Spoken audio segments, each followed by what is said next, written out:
Saudara hadirin yang saya hormati, oleh karena itu budak legam hitam kalau beriman masih lebih baik daripada orang-orang yang tidak beriman walaupun cantik dan mempesona. Kenapa? Ini faktor agama. Ya, buat 1-2 bulan bisa terwujud rumah tangga yang tentram. 2-3 tahun mungkin masih bisa bertahan, tapi sampai kapan? Sampai kapan itu akan terwujud? Pada akhirnya akan muncullah dilema yang akan sulit buat diatasi.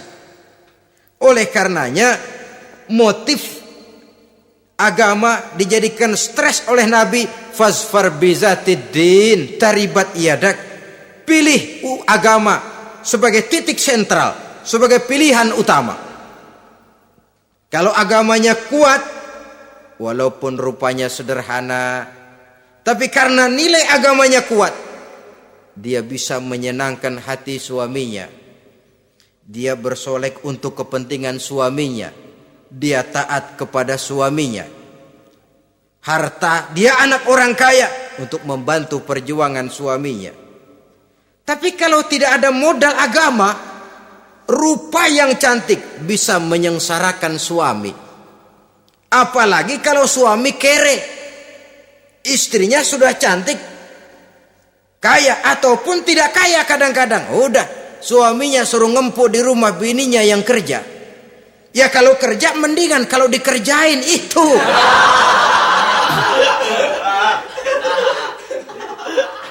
Itu yang repot.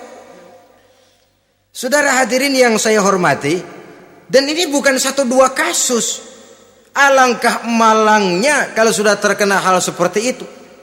Akhirnya seperti pengaduan sahabat kepada Rasul tadi. Mau diceraiin, cinta saya udah medok bener Rasul.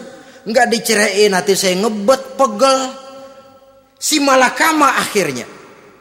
Jadi oleh karenanya agama. Kalau dia cantik, walaupun miskin, agamanya kuat, dia bisa memelihara kehormatan diri. Dia kaya, agamanya kuat, hartanya disalurkan di jalan Allah. Karena itu agama jadikan pilihan utama. Dan ukuran agama itu bukan cuma jilbab loh. Ya kadang-kadang ada juga yang jilbabnya nggak pernah lepas, tapi kadang-kadang akhlaknya lebih binal dari yang kribo. Ada cuma sekedar kamuflase saja, itu pun penampilan. Sekedar penampilan saja. Cuma dari segi aurat ya memang lebih baik dan lebih utama. Dan saya kira lebih mengundang penasaran toh.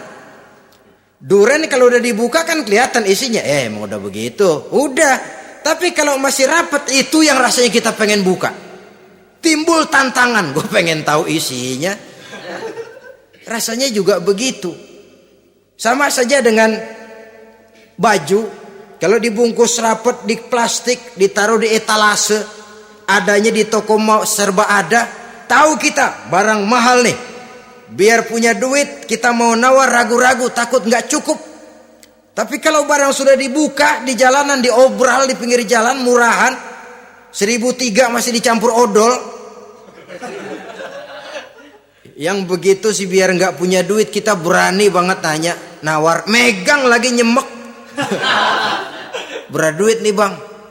Kenapa? Barang sudah terbuka. Jadi saudara-saudara, syukur kalau keempat-empatnya ini jodoh terkumpul dalam jodoh yang saudara cari. Sudah rupanya cantik, kaya, keturunan orang baik-baik, agamanya kuat. Nah, surga dunia tuh. Yang begitu cari. Kalau ada yang begitu saya juga mau nambahin satu lagi.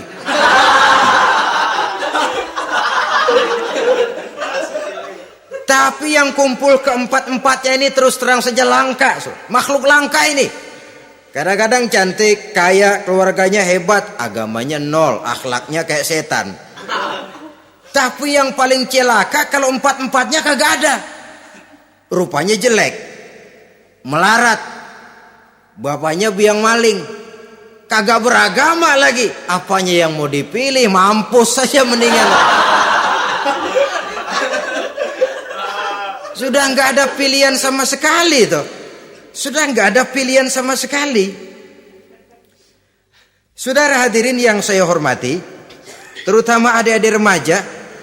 Nah, lalu apa motivasi agama dalam pembinaan ini apa? Agama ini kan memberikan contoh bahwa perempuan yang baik itu, yang kita ingin jadikan dia sebagai ideal dalam pencarian jodoh, tandanya 3. Iza ra'aitaha sarratka, kata Nabi. Kalau dipandang dia bisa menggembirakan kamu. Kan ini yang penting buat seorang suami. Kalau saudara nanti jadi suami, punya istri yang jadi partner setia mendampingi suaminya. Kalau dilihat nggak bosenin. Kenapa? Dia berdandan untuk nyenangin hati suaminya. Nggak bosenin. Kan kadang-kadang ada bini kalau kita pulang demek aja fotonya.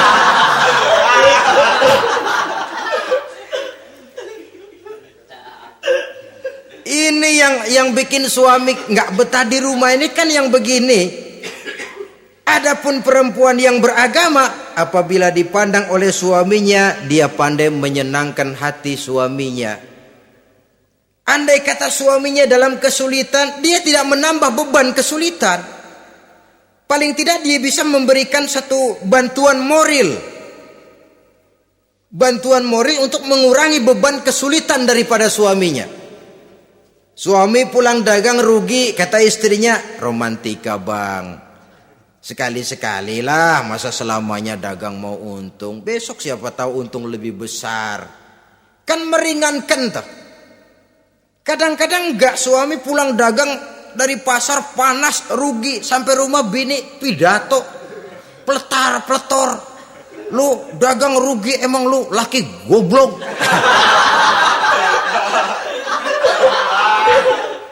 Sudahlah, di pasar rugi, di rumah digoblok-goblokin.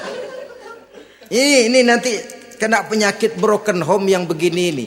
Padahal kesuksesan di kantor, kesuksesan di pasar, kesuksesan di medan tugas selalu dimulai dari kesuksesan dan ketenangan dari rumah tangga.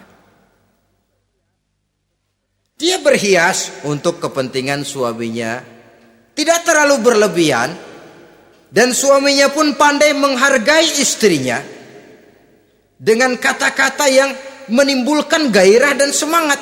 Melihat istrinya bersorak, kamu makin cantik saja. Jangan juga kadang-kadang suami ketus, ngelihat pulang kantor, lihat suaminya, istrinya dandan rapi, tumben lu mau bekasin apa? Mau bekasin katanya. Artinya apa ini? Pandai mengembirakan, bisa tenggang rasa, bisa berbagi rasa. Sehingga suami merasa ada tempat dia bertukar pikiran, ada tempat dia membicarakan persoalan. Dialog dalam kehidupan berumah tangga itu sangat diperlukan. Iza ra'aitaha sarratka, kalau dipandang dia sanggup mengembirakan kamu.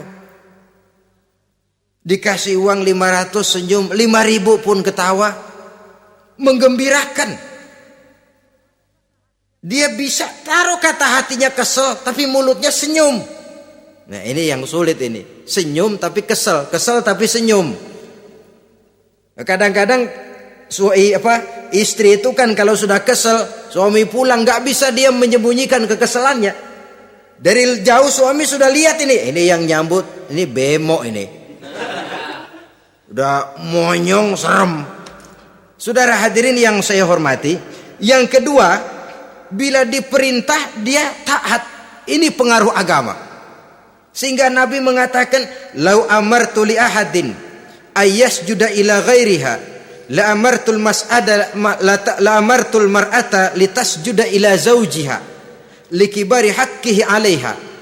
Andai kata saja boleh aku memerintahkan manusia untuk sujud kepada sesama manusia, pastilah aku perintahkan perempuan untuk sujud kepada suaminya.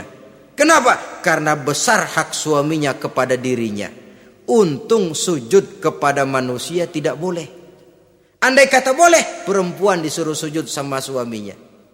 Ini tidak perlu sampai sujud, cium tangan saja minta ridho suami. Kadang-kadang perempuan sekarang berat.